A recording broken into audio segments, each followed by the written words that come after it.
Hey guys, welcome to the class. दोस्तों स्वागत है आप सभी का lecture number 12 of motion in a plane. दोस्तों आज हम देखने वाले हैं सर्कुलर मोशन, और आज सर्कुलर मोशन को अच्छे से समझेंगे भी, विजुलाइज भी करेंगे और ख़त्म भी कर देंगे, क्योंकि उतना बड़ा ये टॉपिक है नहीं। इसको मेनली हम पढ़ेंगे जब रोटेशन पढ़ेंगे ना दोस्तों, तो उस वक्त ये बहुत सारे कॉन्सेप्ट्स यूज़ होते हैं। लॉज ऑफ मोशन में भी हम सर्कुलर मोशन पढ़ेंगे, वर्क एनर्जी पावर में भी सर्कुलर मोशन पढ़ेंगे। तो सर्कुलर मोशन को ऐसे अभी अलग से हम पूरा ज़्यादा डिटेल में पढ़ भी नहीं सकते, तो एक एक करके आता जाएगा। जितना जितना आता जाएगा सारा सारा पढ़ते चलेंगे। अभी motion in a plane basically kinematics जो होती है, जहाँ पर हम कॉज नहीं देखते कि कोई चीज़ सर्किल में क्यों घूम रही है, बस वो घूम रही है तो कितनी देर में घूम रही है, उसकी वेलोसिटी क्या है, एक्सेलरेशन क्या है, इतना हमें पता करना है अभी के लिए। तो आज हम वही सब करने वाले हैं दोस्तों। तो आ जाओ, क्लास को स्टार्ट करेंगे दोस्तों। पहली बार आए हो तो मेरा नाम है विक्रांत किरार, और लेट्स स्टार्ट। करो यार, शुरू करो, आ जाओ। तो सबसे पहले सर्कुलर मोशन में क्या देखेंगे, सर्कुलर मोशन देखेंगे। सर्कुलर मोशन की हेडिंग डाल लो दोस्तों, सर्कुलर मोशन। चारों तरफ सर्कुलर मोशन ही सर्कुलर मोशन चल रहा है।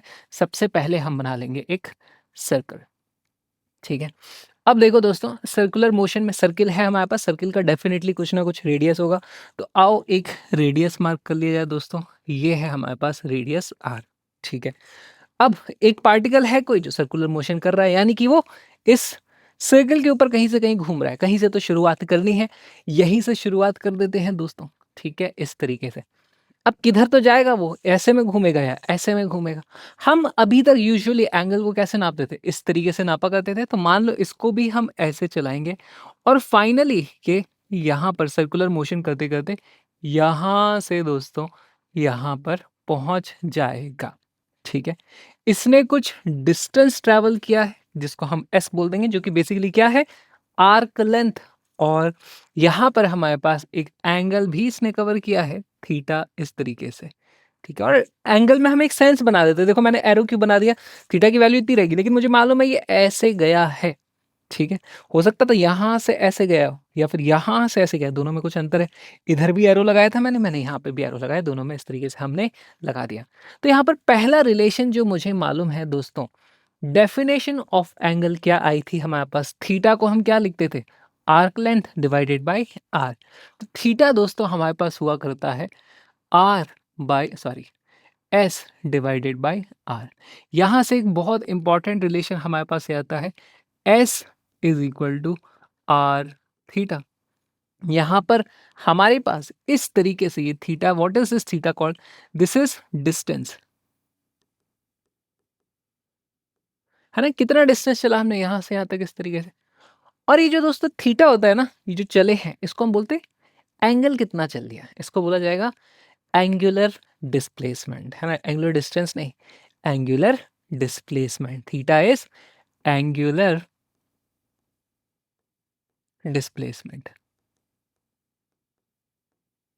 बड़ा अजीब लग रहा है ना, एक तरफ डिस्प्लेसमेंट है एक तरफ डिस्टेंस है। हाँ यार ऐसा ही है, क्योंकि इसको डिस्प्लेसमेंट नहीं बोल सकते। डिस्प्लेसमेंट तो हमें मालूम है, यहाँ से यहाँ तक ये हो जाता है डिस्प्लेसमेंट।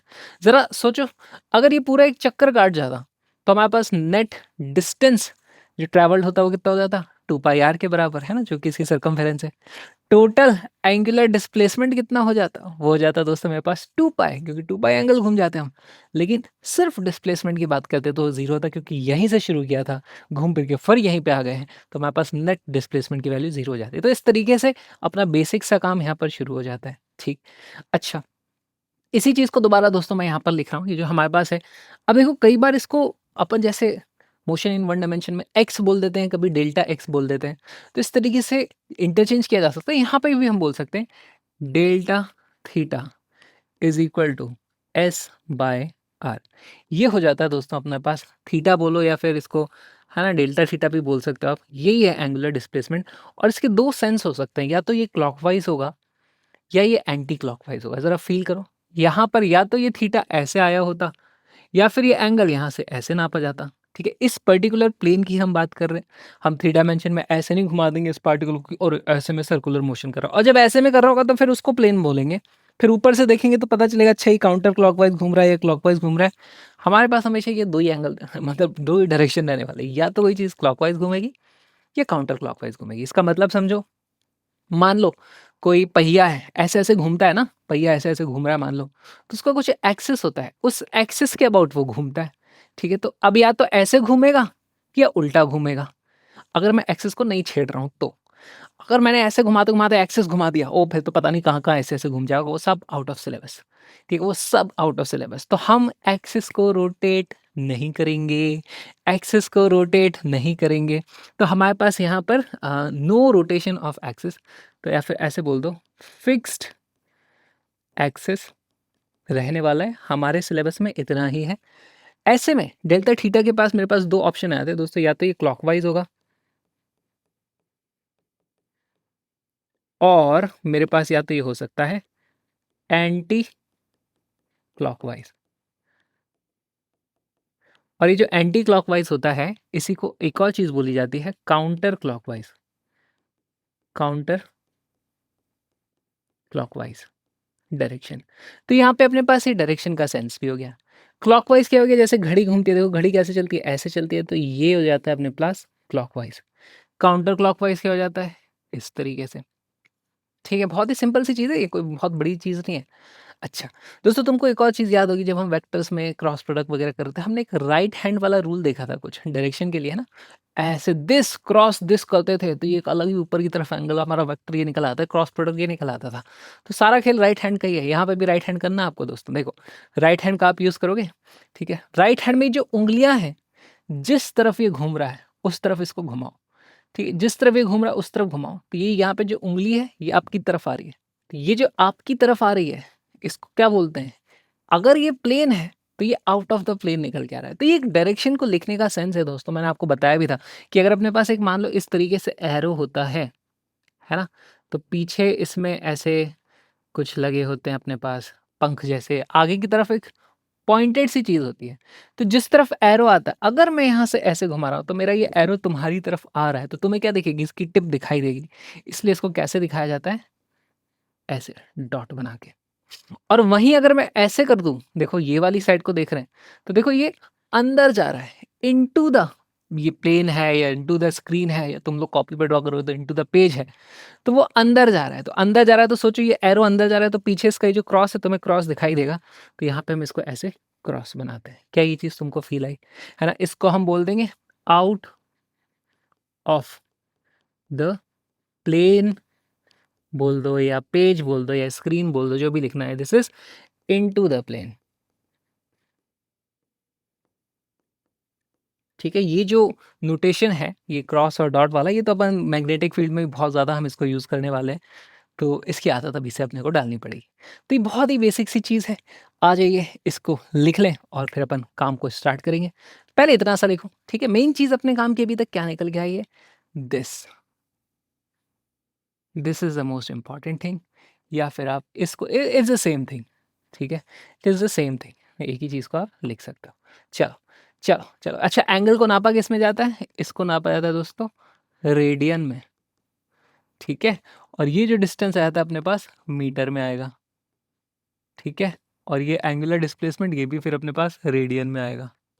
चलो, लिखें, लिख लें, लिख लें, लिख लें।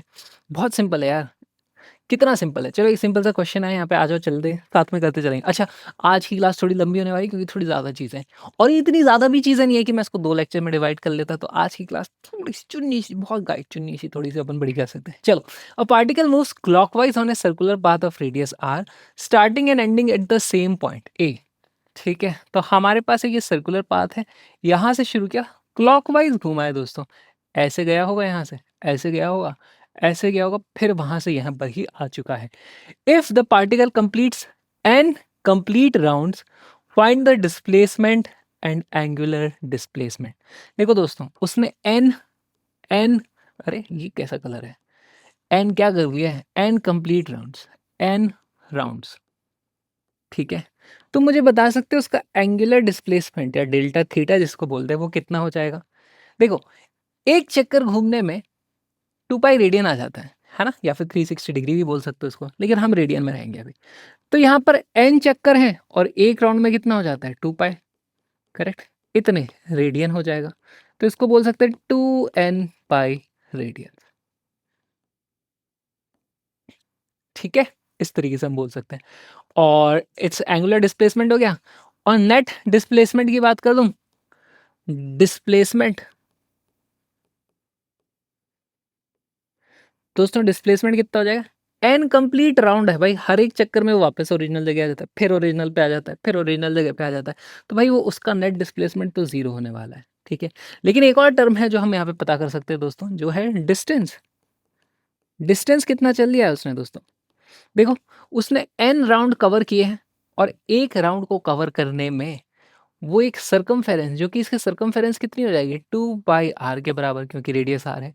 तो एक चक्कर में 2 पाई आर ये महाशय चला करते हैं, एन बार ऐसे राउंड उसने मार लिए हैं, तो क्या जाता है 2 n पाई आर, इतने मीटर हमारे पास आंसर आ जाता है। और यहाँ पे फिर से तुम देख पाओगे कि जो डिस्टेंस है ना, distance distance s is equal to ये डेल्टा थीटा कितना था, मल्टीप्लाइड बाय आर। देखो इसमें आर से मल्टीप्लाई कर दोगे तो ये चीज़ आ जाएगी, तो आर टाइम्स डेल्टा थीटा ये आ जाता है, करेक्ट। तो ये वाली चीज़ भी अपनी वेरीफाई हुई। कितनी सिंपल सी चीज़ है, क्या तुमको रिलेशन समझ में आया कि हमारे पास आर और ये 2 पाई आर क्या रिलेशन चल रहा है, बहुत सिंपल सी चीज़ चल रही है, ठीक है। अभी धीरे धीरे चीज़ों को कॉम्प्लेक्स करते चलेंगे गाइस। अच्छा दोस्तों, इसमें एक छोटी सी टेक्निकल चीज़ को अगर अपन डालना चाहें, तुम लोग को दोस्तों मालूम होगा कि अपना जो डिस्प्लेसमेंट होता है ये एक वेक्टर क्वांटिटी होती है ना, this is a vector. Displacement तो एक वेक्टर होता है, ठीक है। अच्छा, डिस्टेंस दोस्तों हमें मालूम है, distance is not a vector, not vector, ठीक, ओके। और दोस्तों ये डेल्टा थीटा जो होता है ना, इसका डायरेक्शन होता है हालांकि, है ना, हमने देखा था कि अगर ऐसे घूम रहा है, इस तरीके से घूम रहा है, तो इसका डायरेक्शन हम अपने राइट हैंड रूल से क्या लगाते, देखो ऐसे घुमाते अंदर की तरफ, है ना। अगर ये आई कैप है, ये जे कैप है, बाहर के कैप है, तो माइनस के कैप की तरफ इसके जो एंगुलर डिस्प्लेसमेंट आ रहा है उसका डायरेक्शन आ रहा है, ठीक है। आई कैप जे कैप के कैप में भी लिख रहे हैं इसको, तो क्या ये एक वेक्टर है, तो दोस्तों ये एक्चुअली वेक्टर नहीं होता है। क्यों नहीं होता है, क्योंकि हालांकि इसका मैग्नीट्यूड होगा, है ना, कितना, मान लो 2 पाई है, 2 पाई रेडियन इसका, और इसका डायरेक्शन भी हो गया 2 पाई माइनस के, माइनस 2 पाई के कैप मान लो आप बोल रहे हो, मैग्नीट्यूड भी आ रहा है, डायरेक्शन भी आ रहा है, फिर भी ये वेक्टर क्यों नहीं है, क्योंकि ये वेक्टर एडिशन का जो लॉ है अपना, पैरेललोग्राम लॉ, उसको फॉलो नहीं करता है। तो इसलिए इसको स्केलर भी नहीं बोल सकते भाई, डायरेक्शन तो लेके बैठा है, तो इसको अपन बोलते हैं सूडो वेक्टर, सूडो वेक्टर, ठीक है, क्योंकि ये हैज मैग्नीट्यूड एंड डायरेक्शन, है ना, लेकिन डज नॉट फॉलो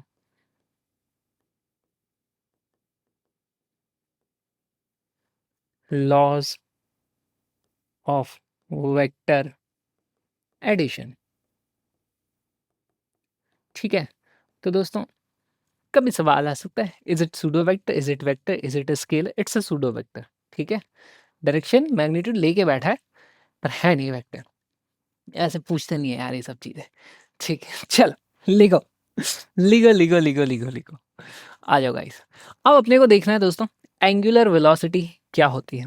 तो अभी तक एंगल घूम रहा था, ठीक है, उसको टाइम के रेस्पेक्ट में डिफरेंशिएट कर देंगे। डिफरेंशिएट क्या कर देंगे यार, उसको टाइम से डिवाइड कर देंगे। तो देखो अपने पास जो सीधी सी बात है, एंगुलर वेलोसिटी आती है, एंगुलर वेलोसिटी। अब इसको लिखने का एक अपने पास नया टर्म होता है, ओमेगा से इसको डिनोट किया जाता है, ओमेगा। डब्ल्यू को ऐसे ट्र ट्र कर दो इधर उधर से, ना डब्ल्यू ऐसा होता है वो नहीं करेंगे, ऐसा कर देंगे, ये हमारे पास ओमेगा हो जाता है। और इसकी जो वैल्यू होती है ये हो जाती है मेरे पास delta theta upon delta t. तो इसको ऐसे ना लिखे, यहाँ पे लिखे इसको एवरेज, जैसे वेलोसिटी एवरेज नहीं होती थी delta x upon delta t, वैसे ही हो जाता है हमारे पास delta theta upon delta t, ठीक है। और इसी का एक इंस्टेंटेनियस वर्जन भी होता है दोस्तों, तो हमारे पास एक और आ जाता है, इस तरीके से आप लिख सकते हो ओमेगा इंस्टेंटेनियस, है ना, that is equal to nothing but d theta upon d t. तो जो चीज़ें हम मोशन इन स्ट्रेट लाइन में करते आ रहे थे, अब स्ट्रेट लाइन की जगह एंगुलर चीज़ें हो चुकी है यहाँ पर, तो वही सारी चीज़ें अब देखो दोस्तों होती चलेंगी। ये वो एंगुलर वेलोसिटी है, थोड़ी देर में इसको डिफरेंशिएट करके मैं एंगुलर एक्सेलरेशन भी निकालने वाले हैं। तो इस तरीके से हमारे पास कुछ चीज़ें हो जाती हैं। अच्छा, और एक बात बताओ, इसकी यूनिट क्या आ जाएगी दोस्तों, देखो ऊपर रेडियन है, नीचे सेकंड है, ये आता है हमारे पास दोस्तों रेडियन पर सेकंड में। अगर डायमेंशन देखोगे तो m0 l0 t-1, ठीक है। ये डायमेंशंस भी इसके यहाँ पर हमारे पास आ चुके हैं। ठीक है जी। और बताओ दोस्तों, हमारे पास और एक चीज़ होती है, डिस्टेंस इज़ इक्वल टू, हमारे पास क्या होता था, आर थीटा, जहाँ पर आर क्या हुआ करता था, एक कांस्टेंट होता भाई। ठीक है, किसी सर्कुलर मोशन में कर रहे हो, रेडियस सर्कल का तो कांस्टेंट है। ठीक है जी, तो यहाँ पे अगर मैं इसको डिफरेंशिएट कर दूं, अगर मैं इसको दोनों तरफ डिफरेंशिएट कर दूं, डी बाय डी टी कर दूं, तो दोस्तों मेरे पास यहाँ पर आ जाता है, क्या आता है, d s upon d t is equal to r d theta upon d t. और यहाँ पर देखो d s upon d t, ये वेलोसिटी नहीं है, ये आएगी मेरे पास स्पीड। लेकिन अभी मैं उसको लिख ऐसे ही दे रहा हूँ, v is equal to r, और ये मेरे पास आ जाएगा दोस्तों ओमेगा। यहाँ पर ये है मेरे पास स्पीड, मैग्नीट्यूड, मैग्नीट्यूड की बात करें, ये है हमारे पास एंगुलर, एंगुलर स्पीड बोल दो या वेलोसिटी बोल दो, ओनली मैग्नीट्यूड्स की बात हो रही है। तो इट्स एन इम्पॉर्टेंट रिलेशन जो हमको याद करना है, इट्स एन इम्पॉर्टेंट रिलेशन जो हमें याद करना है। कई बार इसको घुमा करके भी लिख देते हैं अपन, ऐसे लिख देते हैं दोस्तों, या फिर omega is equal to v by r. बहुत इंटरचेंजेबली इन दोनों को हम यूज करते रहते हैं, v is equal to r omega या omega is equal to v upon r. भयंकर यूज होता है, मैसिव। ठीक है, चलो ये नहीं याद तो बड़ी गड़बड़ हो जाएगी गाइस, ये नहीं याद तो बहुत ज़्यादा गड़बड़ हो जाएगी। चलो, इस वजह से यार बहुत सारे सिंपल सिंपल सवाल होते हैं, बहुत सारे सिंपल बनते हैं। आपको ये चेक करना रहता है कि यार क्या एंगुलर वेलोसिटी रही होगी, तो अपने को चेक करना होगा कि कितनी देर में कितना एंगल हमने घूमा है। जैसे फॉर एग्जांपल इस क्वेश्चन को देखो, the angular speed of A fly wheel making 120 revolutions पर मिनट। अब देखो दोस्तों, यहाँ पर एंगुलर स्पीड, इनफैक्ट ये जो दे रखा है ना, ये भी एंगुलर स्पीड ही होती है, इसको अपन क्या बोलते हैं, 120 आरपीएम, है ना। तो ये गति बता दी कितना घूम रहा है, कितने टाइम में कितना घूम रहा है, तो it's an angular velocity already. Angular velocity ये एक यूनिटी है ना, 120 RPM, this is a unit, this is a unit. ठीक है, लेकिन हमको इसको कन्वर्ट करना है। कन्वर्ट किस में करना है, रेडियन पर सेकंड में सारे के सारे ऑप्शंस लिखे हुए हैं। तो ये चीज़ हम ऑलरेडी देख चुके हैं, बेसिक मैथ में हम इसको कर चुके हैं दोस्तों, फिर से करेंगे। बेसिक मैथ में नहीं करा था हमने इसको, शायद यूनिट एंड डायमेंशन में किया था, लेकिन ये क्वेश्चन कर चुके हम। रोटेशन होता है, देखो एक रोटेशन में कितना रेडियन घूम जाते हो, 1 rotation is equal to 2 pi radian. ठीक है, पर मिनट, 1 मिनट में कितना होता है दोस्तों, 60 सेकेंड। करेक्ट, तो यहाँ से मेरे पास आता है, देखो 60 से ही कट जाएगा 2 टाइम्स, और 2 into 2 pi which is equal to 4 pi radian per second. 4 pi radian per second, A is the correct answer. कितना सिंपल सवाल था कि नहीं था। तो ऐसे ही दोस्तों सवाल आते हैं। चलो अब अगला सवाल, वो भी बहुत सिंपल है, पर वो तुमको करना है। चलें देखते हैं तुम्हें समझ आ रहा है गाइस, समझ आ रहा है कि नहीं आ रहा है। चलो जल्दी से वीडियो को पॉज करो, क्वेश्चन को अटेम्प्ट करो।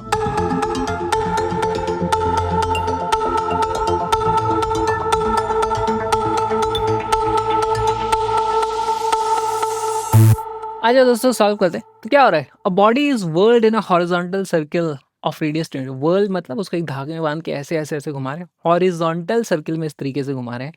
अब ये बात की बात है कि जब हम वर्टिकल में घुमाते हैं तो उसकी अलग अलग टाइम पे अलग अलग स्पीड होती है। अभी तो उसको हम घुमा रहे हैं इस तरीके से, कांस्टेंट स्पीड से घुमाए जा रहे हैं। ठीक है, it has an angular velocity of 10 radian per second. दोस्तों उसको इस तरीके से घुमाया जा रहा है। ठीक है, उसकी एक एंगुलर स्पीड है, इस तरीके से घूम रहा होगा 10 रेडियन पर सेकेंड से। ठीक है, what is it's linear velocity at any point on it's circular path. ये क्या सवाल पूछ लिया दोस्तों इन लोगों ने, इतना सिंपल सवाल कैसे पूछ लिया। इसकी वेलोसिटी कैसे होगी, पहले तो ऐसे ऐसे घूम रहा है। तो गाइस इस वीडियो को आप पूरा देखना है आपको, तो आपको आना पड़ेगा भाई हमारी ऐप पे, क्योंकि पूरा का पूरा वीडियो एक्चुअली 2 घंटे से लंबा है। यूट्यूब पे तो मैं तो छोटा सा 20 मिनट का 15-20 मिनट का वीडियो की क्लिप डाल देता हूँ, ताकि तुमको कंटेंट की क्वालिटी का आइडिया लग जाए। और आज हमने पूरा का पूरा सर्कुलर मोशन निपटाया विद ऑल द कॉन्सेप्ट, बहुत सारे अच्छे से यहाँ पे विजुअलाइजेशन भी किए, तुम देख सकते हो ड्रॉ कर करके एकदम। मैं अच्छे से पूरी कोशिश करता हूँ तुम्हें कॉन्सेप्ट अच्छे से समझ में आ जाए, साथ में तुम्हारे सुंदर सुंदर नोट्स भी बनवाते चलता हूँ, बहुत सारी प्रैक्टिस भी करवाता हूँ, ताकि कोई चीज़ छूटे ही नहीं तुम्हारे लिए। और ये कलरफुल वाले जो नोट्स हैं बना रहा हूँ, ये भी तुमको वहाँ पे मिल जाते हैं। तो फटाक से आ जाओ यार फुल कोर्स में, link is in the description. Bye.